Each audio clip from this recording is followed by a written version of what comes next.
This is a lecture from Open Tuition. For the free lecture notes that go with this podcast, please visit opentuition.com. Way back in Chapter 2, we saw how we would prepare the income tax computation, and that probably the main source of income of any taxpayer would be their earned income. And their earned income may derive either from employment, which we go on to look at and deal with in Chapter 9, or as we've been looking at since Chapter 4, dealing with self-employment. Now, the problem that we have with self-employment is that we have as the basis of determining the tax-adjusted trading profit, the accounting profit. An accounting profit established at the bottom of a statement of profit or loss, and a statement prepared for any given accounting period that the taxpayer may choose to prepare their account to. Now, we've confronted one major problem already. In Chapter 4, we saw how it was that we would adjust up the accounting profit and make it acceptable for taxation. One of the expenses that we saw debited to the statement of profit or loss within the accounting system, but that would not be eligible for tax relief, was of course depreciation. So, as it was disallowed, we added it back in the adjustment of profit process. But, of course, to replace depreciation, we then had, as we've just seen in Chapter 5, the formal system of capital allowances, by which HMRC will give tax relief for the capital expenditure incurred during an accounting period. Now, having got, as a result of dealing with Chapters 4 and 5, the so-called tax-adjusted trading profit of the accounting period, we now need to know in which tax year will such a tax-adjusted trading profit be assessed. Given that we could prepare our accounts to any date that we chose, how do we relate that tax-adjusted trading profit of an accounting period to the tax year in which it will be assessed? For us, of course, we'll be focused on the current tax year, the 2015-16 tax year, the object of income tax computations in our exams from September 16 through to March 2017 exams there. So how do we relate those tax-adjusted trading profits of an accounting period to know in which tax year of assessment they will be assessed? And that's what we find now in Chapter 6, where we establish the basis periods that will be used, the means by which we take a tax-adjusted trading profit of an accounting period and know in which tax year, or indeed, as we'll see, potentially which tax years that profit may form the basis of assessment for. So as we've just said, having adjusted the trading profit of the accounting period, what we learnt in Chapter 4, and computed and deducted the capital allowances, what we looked at in Chapter 5, both of those exercises being for the accounting period. We adjust up the statement of profit or loss of the accounting period. We prepare a capital allowance computation for the accounting period. And in that way, for that period, we establish a tax-adjusted trading profit. But what we've now got to do is to learn the way by which we will relate any given accounting period of profit to the income tax year, and therefore to know which income tax computation for which tax year of assessment we will then assess that profit. As we know, as we've said already, the problem is that not all taxpayers prepare their accounts to the 5th of April, though again it's been quite common in terms of past examination questions. But if we don't always prepare accounts to the 5th of April, how do we know what profit figure or figures will form the basis of assessment in any given tax year? So, what basis do we use? We're told here, as we've said, not all traders prepare accounts to the 5th of April. Basis of assessment required, allowing HMRC to relate any accounting period of profit to then the tax year in which it will be charged tax, the tax year of assessment. And traders are assessed on their trading profit using a current year basis. Here's the basis, current year basis, which from now on we will know and love as CYB.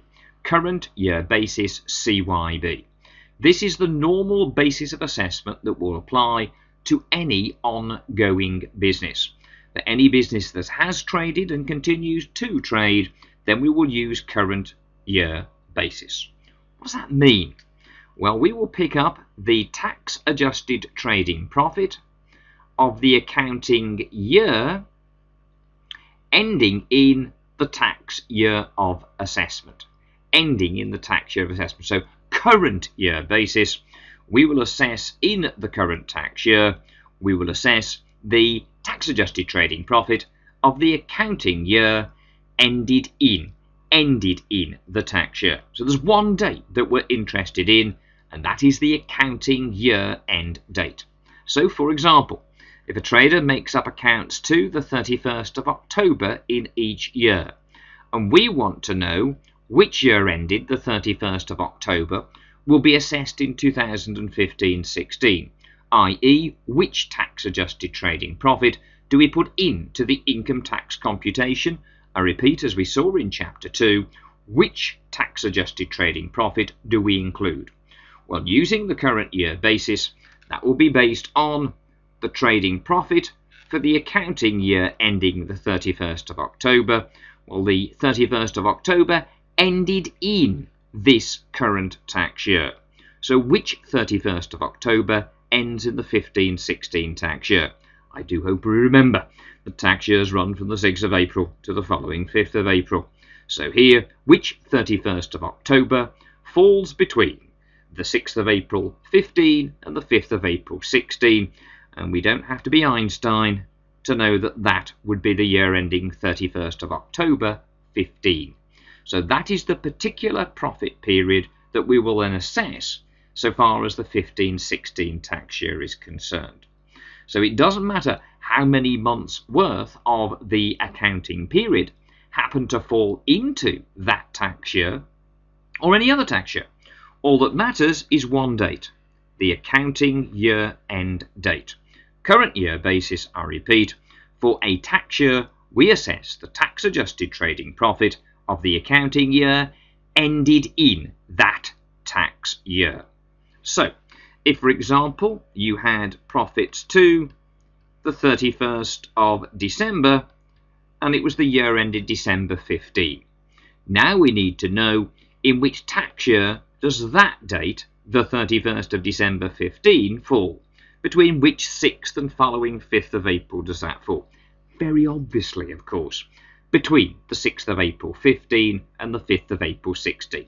That's where that specific date falls.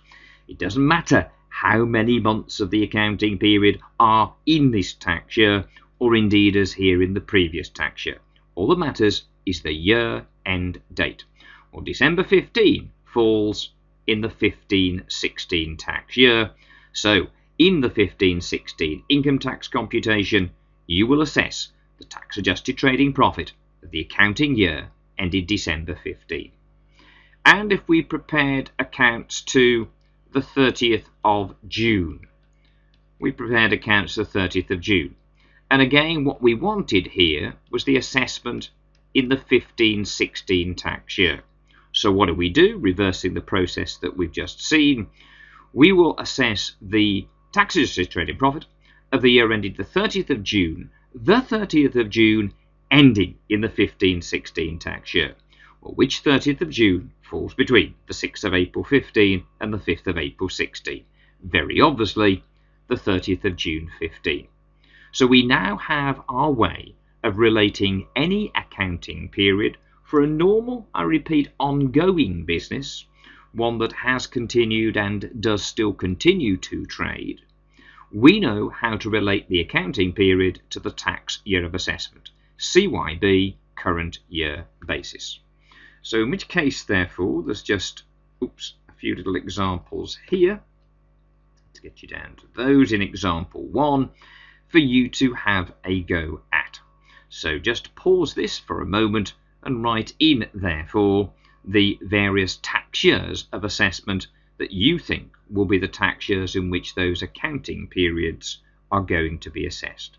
So pause this and then have a go at that, please, and then rejoin us. Okay, so let's see what we've got, therefore. Hopefully not too many problems here.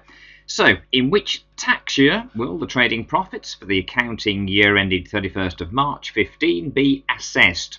So year ended 31st of March 15. That date, 31st of March 15. In which tax year does that date fall? It falls, of course, in the 14-15 tax year. So the profits, tax adjusted, of course, of the accounting year ending 31st of March 15, assessed in the tax year 14-15. So had you been preparing the income tax computation for 14-15, it's the tax adjusted trading profit of that accounting period that would be assessed.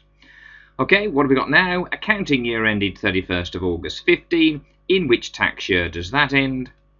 15-16, between the 6th of April 15 and the 5th of April 16. We then got a year ended 30th of April 15, 30th of April 15, between which 6th and following 5th of April does that end? Again, it's the 15-16 tax year. So current year basis, for any tax year, we assess the tax adjusted trading profit of the accounting year ended in that tax year. Interesting to note here, between that one, the year ended 31st of March 15, that was assessed, the profits assessed in the 14-15 tax year, with if Andrew had been like Kathy and made up his accounts to the 30th of April, that would have been the 30th of April 15, and then those profits would not have been assessed until 15-16. So as we'll discover a little later, indeed not too much later, as we now go on to look at the opening year's bases of assessment, that your choice of accounting date when you first start to trade may be a very important decision in terms of how much profit is assessed in which particular tax year.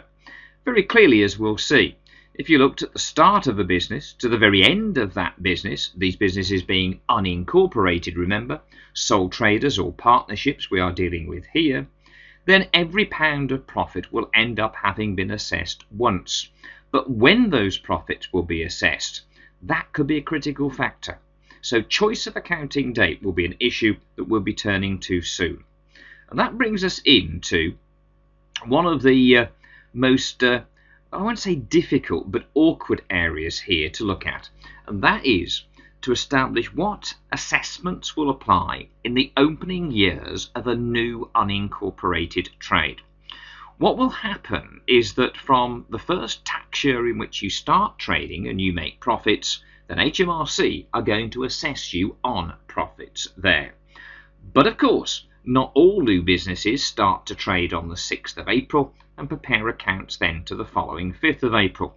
So it's very unlikely that you're going to have a current year basis of assessment applying in the very first tax year. So what we're going to have is some way by which we move on to and then use thereafter CYB from as early a tax year as we can. So we have to learn special rules here. Special rules that apply for the opening tax years of a new trade until a CYB assessment is available. As we've said, note B here, it's unlikely that you start trading on the 6th of April and prepare accounts to the following 5th of April. Therefore, probably don't have CYB in the first year, and indeed, as we'll discover, it may be as late as the 3rd or even indeed the 4th tax year of trading before we're able to use CYB. Remember, to be able to use CYB, it isn't just that you have an accounting period that ends in that tax year. Oh no, it must be an accounting year that ends in the tax year. Only then do you have CYB, the tax adjusted trading profit of the accounting year ended in that tax year. So HMRC therefore will, as we've said, won't wait around until the first time that you have CYB before they assess you, the individual, on profits made in any tax year. They're going to assess you for the very first tax year in which the taxpayer has commenced trading. Now, the first tax year of assessment is actually, as it says there, quite easy, because there's just one basis that must be applied. And that basis of assessment is known as the actual basis of assessment, and is very simply that we assess the profit that has been actually made, hence the title, from the date the trade commenced through to the following 5th of April. Now, as we've said, it's probable that no matter what accounting date we have chosen, it's again unlikely to be in every case the 5th of April. And depending on when you started to trade, that actual assessment in the first tax year is likely to involve some sort of apportionment of a profit period. Whether that be of the first period or the second period will depend on your start date and your chosen accounting date. But what causes often students more trouble than anything else here is time apportionment. So the only issue here is that some time apportionment of a profit period will be required if the taxpayer has indeed prepared accounts to a date other than the 5th of April. Or indeed the 31st of March. That's quite a common one. And actually that's as close as you'll get on a month end to the 5th of April, and may be taken as being synonymous with the tax year, because any apportionments that we do in our assessments will be to the nearest month rather than the nearest day. So effectively 31st of March is treated the same as the 5th of April. So the first year, no problem. What profit did you actually make from the start date to the following 5th of April? And given that we're unlikely in the majority of circumstances to have a 5th of April or 31st of March accounting period end date, then some sort of time apportionment of a profit period will be required. It's the second tax year, and potentially through to the third tax year, where we have problems. And specifically in the second tax year, there are a number of alternative bases of assessment that may apply, depending again on your choice of accounting date. And the detailed rules for indeed this and the third year of assessment will follow over leaf.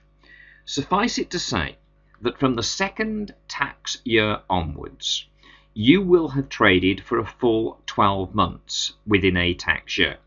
From the second tax year onwards through to at least the final tax year, you will have traded throughout a tax year, i.e. for 12 months. So there is no doubt that if you've traded for 12 months, that they will assess you on 12 months of profit.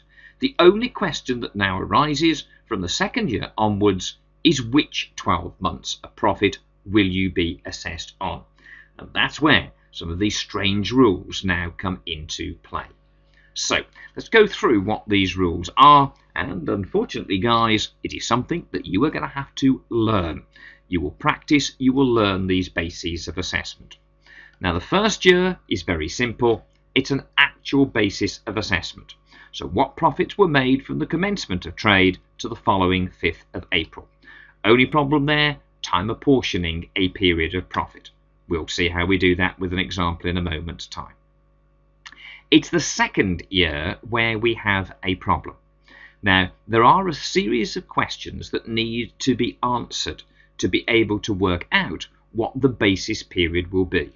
The first one, a very simple one, is there any accounting period? Is there an accounting period, any accounting period, which ends in that second tax year?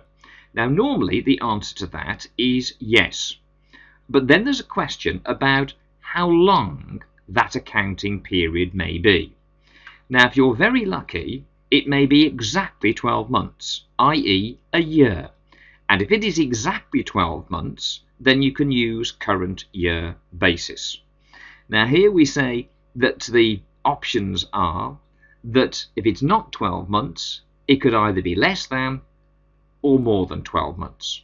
If it's exactly 12 months, that's a year end, that is current year basis, and we will use CYB, and our problems are over, as from that year you use current year basis until you get all the way through to the final tax year of trading, which is an issue we'll deal with just a little bit later. So if it's not 12 months, then it's one of two other lengths. It's either a short period, less than 12, or a long period, more than 12. So the only question then is which 12 months of profit will we assess?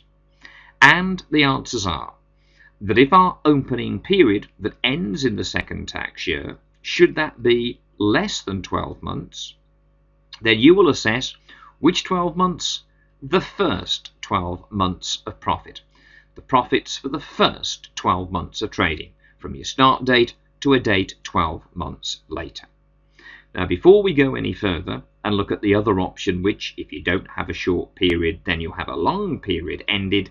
Let's do some examples to illustrate how these techniques work. Hopefully, and it will be the case if this outcome was in the second tax year, that by year 3, assess the profits for the 12 months to the accounting period end date ended in that year, that by that it ought now to be CYB. Now, there's no guarantee of that, as we'll see. There is one situation where it may not apply, but you would hope that by the third tax year it's CYB. So in the first year, actual, no problem. In the third year, should be hopefully CYB. Your only problem is the second year. So let's do some examples to illustrate how these bases of assessment now work. Right, let's set up our page here in terms of our workings and actually work a little example. Okay, so we'll now say that our taxpayer commenced trading on the 1st of January 2015 and prepared accounts to the 30th of September. So, start date 1st of January, here 1st of January 15, and the accounting date chosen by the taxpayer, the 30th of September. Now, as you read this information in the question, you'll start to develop your answer as you literally read through the question. So the first date that you're looking to highlight in your exam question is your start date. And you ask the question, so in which tax year did we start trading? Now, this is the most critical question of all. If you get this wrong, then everything is going to be wrong. So we've got to make absolutely certain that we get off on the correct base, on the correct footing here. So the 1st of January 15 falls in which tax year? Now, I'd hope, therefore, that we'd all be writing down here the 14-15 tax year. Yep, the 1st of January 15 falls between the 6th of April 14 and the 5th of April 15. But you will be surprised how many students make this most basic of mistakes. That instead of thinking carefully about what it is, what happens is they look at January 15, so the first tax year is 15-16, without even thinking about it. Wrong, horribly, horribly wrong. There, 1st of January 15, I hope you're thinking, how could anybody make such a silly mistake? But it happens, don't let you make that mistake. So January 15 falls in the 14-15 tax year. Prepare accounts to the 30th of September. So the opening period is not, of course, going to be of 12 months. That's a short opening period. That opening period will be to the 30th of September 15. And we're told that in that period here, we made a profit of £36,000. Profit 36,000. That is the tax adjusted trading profit figure now given to you. Remember what that means? You've done your adjustment of profits exercise from chapter 4, and you've done your computation and deduction of capital allowances from chapter 5, and the net tax adjusted trading profit is £36,000. And that is what you made in that opening period from 1st of Jan to 30th of September 15. We've now chosen our accounting date, the 30th of September. So the next period will be the first full year ended 30th of September, so that will be the 30th of September 16. And in that period, we're told, we made a profit here of some £60,000. Now then, looking at the information we have there, in the question, as we read the question, first thing we did was to pick up the start date, and that told us the first tax year, and that will be 14-15. What do we know about the first tax year? It will have an actual basis of assessment. What do we mean by an actual basis of assessment? We mean we take the profit from the start date. What is the start date? The 1st of January 15. through to a date, then, well, the following 5th of April. What is the following 5th of April? The 5th of April 15. We want the profit actually made from start of trading to the end of that tax year. Now, a little check here. Is the 5th of April 15 the end of the 14-15 tax year? Yes, it is. So if we had incorrectly, let's hope we won't, but if we had incorrectly put or thought in here, oh, that's 15-16, now when you check back, hang on a minute, 5th of April 15 would not be the end of the 15-16 tax year, and you'd diagnose that you'd made a mistake in determining that first tax year's identity and put it right by putting in 14-15. So from that information, from your start date, you picked the first tax year. You then have to know what is the basis of assessment actual. What does that mean? Start date to the following 5th of April. Then check that you have got the correctly identified first tax year. Again, then, on your question page, what I would suggest you would do as you read the question. Find which accounting period is the first full year end. Now, you did not have year end 30th of September 15. You had an opening period that would have been 9 months to the 30th of September 15. So the first full year end is 30th of September 16. And until you've got a year end, you cannot use CYB. So on my question page, next to that first full year end, I can write in the tax year in which that will be assessed using CYB. So in which tax year does that date, 30th of September 16, fall? It is, of course, equal to 1617. So you now know that the first tax year is 14-15 and that an actual basis will apply. And you won't be able to use CYB until the 16-17 tax year. Now that will mean 14-15, 15-16, 16-17 is the third tax year. And as we suggested it would be, your main problem here is going to be the second tax year. Let's work out now what these profits will be. So in our answer now, and this, the way that I'm showing you to identify your answer, is not just for presentation purposes here in terms of learning the techniques. This is the information you show the examiner as well. I want to know the tax year. I want to know the basis of assessment. I want to know the basis period. All of that information goes in before then you show the calculation. So, to the nearest month, remember we do our apportionments on a monthly basis. So the 5th of April is effectively treated for this purpose as the end of March. So we have January, February, March.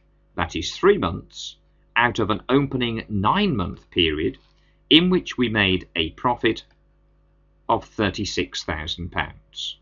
3/9, 1/3 of 36,000 will equal 12,000.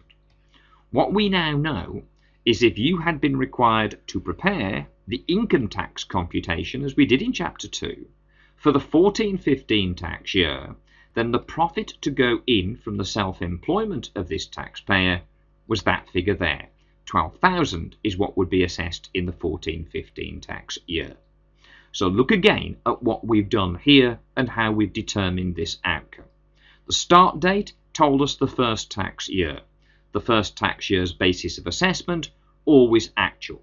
What does that mean? A basis period of your start date through to the following 5th of April. How many months is that? In this example, it is 3. From how long was the opening period? It does not necessarily have to be 12. This was 9 months. 3/9 of 36 is £12,000. Job done, the first tax year is determined. I also know here, if I was answering a written question, that the second tax year is going to be the problem one, 15-16. Before then, I will get to the 16-17 tax year, which I know, given what we've just identified here, I will be able to use in 16-17 my current year basis of assessment. So the tax year, the basis of assessment, what is the basis period, the accounting year ended, And what was it? 30th of September 16. And what profit was made in that period? Year ended September 16, £60,000. So you will have a CYB assessment of 60,000. Now, you do not have to go from the first year to the third year. All I'm showing you here is that in working those assessments for those 2 years, actually it's not that difficult, because the first year is always actual, and then as soon as you have a year end, that is when you can use CYB, identify which tax year it is.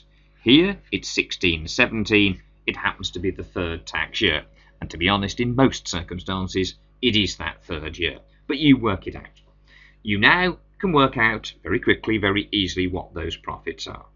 And we've now got the problem year, the second tax year. So look back to your notes there, look back to your notes for year 2.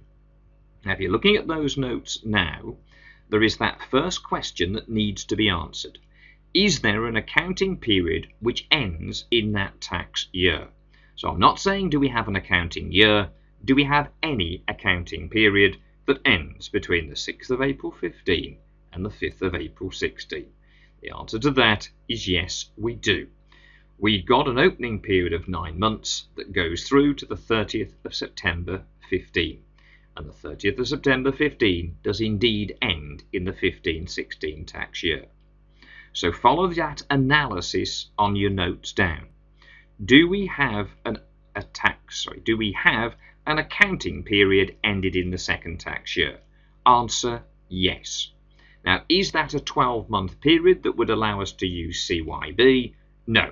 We've already answered that question. The first time we can use CYB is here, the 16-17 tax year. So, do we have an accounting period ended? Yes. So if it's not 12, it's either less than or more than 12 months. And here, very obviously, it is a short opening period. The period to 30th of September 15 is 9 months. So, what is our basis of assessment? Look again at your note. What does it say? Assess the profits for the first 12 months of trading. So your basis of assessment, and as I'm doing here, you write it in on your answer page as well. It is the first 12 months of trading. So what is the basis period for that? The first 12 months of trading from your start date, 1st of January 15, to a date 12 months later, that therefore will be the 31st of December 15. Now what goes into that period? You have to begin with all of your opening 9-month period of profit. So our opening 9-month period of profit was 36,000. But that is only 9 months. We will have made, in the 15-16 tax year, we've traded 2 out, so we'll have made 12 months worth of profit. So they're going to tax you on 12 months. As I said, the only question is which 12 months will they assess you on? We know the answer to that already. It is here the profits of the first 12 months of trading. So we've got 9 months of profit, 36,000. We need another 3 to bump it up to 12 months. That's drawn from the second period, which of course is a 12-month, the year-end period. That was the year ended September 16, 3 months out of a 12-month period in which we made £60,000 of profit. So what will our assessment be? 36 plus 3/12 of 16. Well, that's 3/12 of 60, I beg your pardon, not 16. 3/12 of 60,000. That will be 15,000. 15 added on to 36 looks like to me £51,000. Check it, of course, make sure that we've got that right. And now we have our assessments for those opening 3 tax years of trading, indeed the assessments as far as the available information provided will allow. So what we've seen is that the profits of the first 2 accounting periods, 9-month period followed by a normal full year end, have been used as the basis of assessment, not just for 2, but for the first 3 tax years. Now there's something else that we need to know here. First of all, you have to learn the bases of assessment and be able to apply as you see written out there in that answer format, from 14-15 through 15-16 to the 16-17 year. But you may also notice now that there are parts of those accounting periods of profit, the 36 and the 60,000 pounds, that have fallen into more than one tax year of assessment.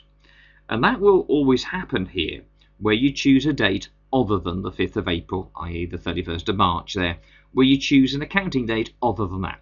You'll always end up with some amount of a profit of an accounting period falling into the basis of more than one tax year.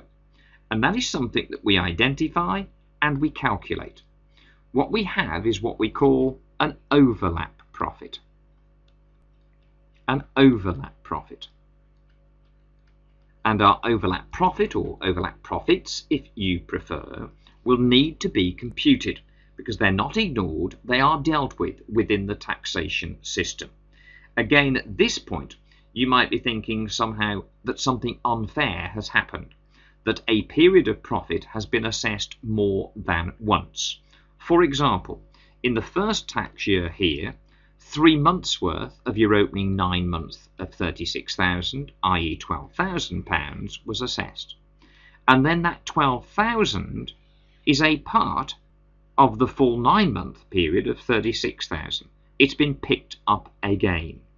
And then between the second and third year we have another overlap.